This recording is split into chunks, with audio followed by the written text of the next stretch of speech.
Hi everyone, welcome to Life Tips by Ning. In today's video, I'm sharing how to analyze a Bazi chart if your daily master is a young Earth called Wu in Chinese, looking like this, born in the winter season. Because this young Earth represents either a tall mountain or this far-reaching endless Earth or ground we stand on, it has this trait of being super solid, stable, and reliable.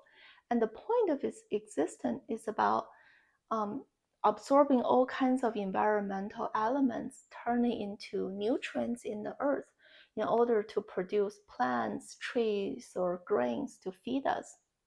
So it is super inclusive, tolerate, and absorbs all kind of environmental influence. That's kind of the quick description of a young Earth.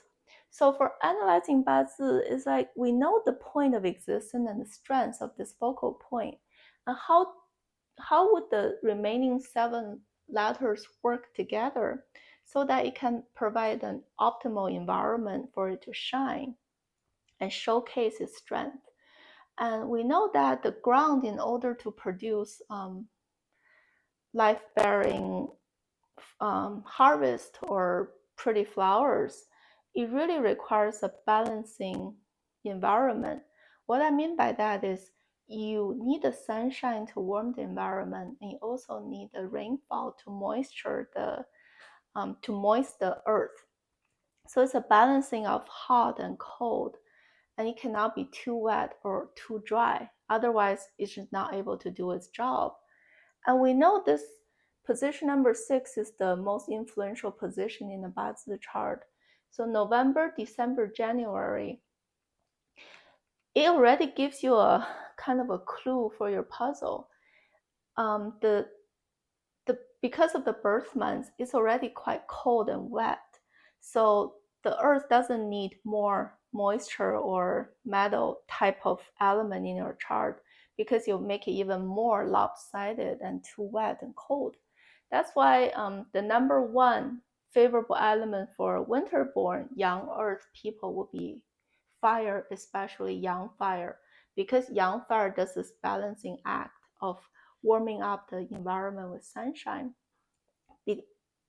before it becomes this frozen earth that is pretty much in hibernation mode and is not going to produce life.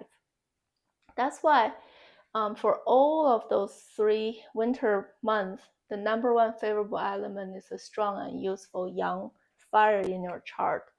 On the condition you meet this prerequisite, an elevated, just like what makes it good from good to better, is icing on the cake, is this young wood. Because wood will loosen up like a solid frozen over earth, so that it gives you more flexibility and make the earth a little, prevent the risk of being too solid underground. And that's the usage of this young wood. How that translates into people's personality is, think about the winter-born young earth person. Without fire or wood helping you, that person will have too much of this earth stable personality, which translates into stubbornness. I'm frozen over. I don't have a lot of flexibility, so I'm gonna have one-track mind. I'll stick to what I think until the end. That could be a personality trait. But if you introduce this young fire to give it more warmth, and also this young wood to loosen up the soil a little bit, it gives this person more flexibility and be more adaptable in situations, which is a really good thing. So that's why the answer is a pair of young fire and young wood for winter-born young earth person.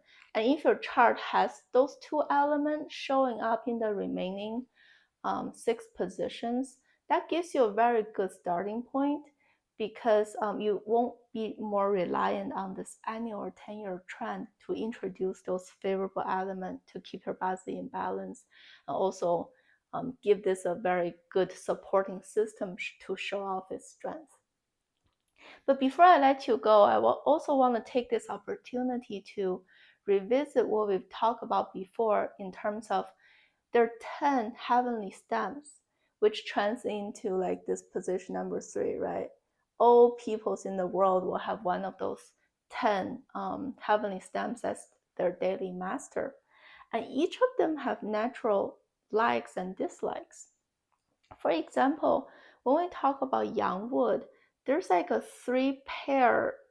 They're just friends naturally because they form this ecosystem and virtual cycle. Yang wood, yin fire, and yang metal.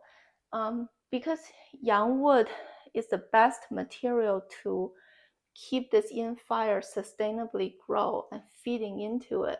And this yin fire is the best material to refine this yang metal to keep this metal sharp and useful. And then this yang metal in turn will cut and trim this yang wood to keep it healthy. So it forms this virtuous cycle to help each other out. And the same thing when we talk about the yang fire, which is the sun. The sun is all about this grand beauty, and its natural friend is just yang water, like a river or ocean, showcase the beauty of the sun. So they're just natural friends that way. And in upcoming episodes, when I talk about the metal series, the yin metal is like a very refined jewelry or gold. And think about the gold rush time, right? How do you fish out this yin metal from the river, right? You really need to use water to sift through the sand and other material to find the gold. So its natural pair just naturally likes yang water. The reason I talk about all of those examples is to say Young Earth has the same natural friends. The first prerequisite is I really want this balancing sun and water environment on the condition I have it. Then I really naturally like young wood because young wood can overcome this young earth natural tendency to be too stubborn and solid, and it give it this loosening up, balancing effect, which is much desired. So that's how we kind of analyze the why behind all of this Bazi analysis. Thank you for watching, and next episode I'll share some case studies to further illustrate today's point. I'll see you next time. Bye.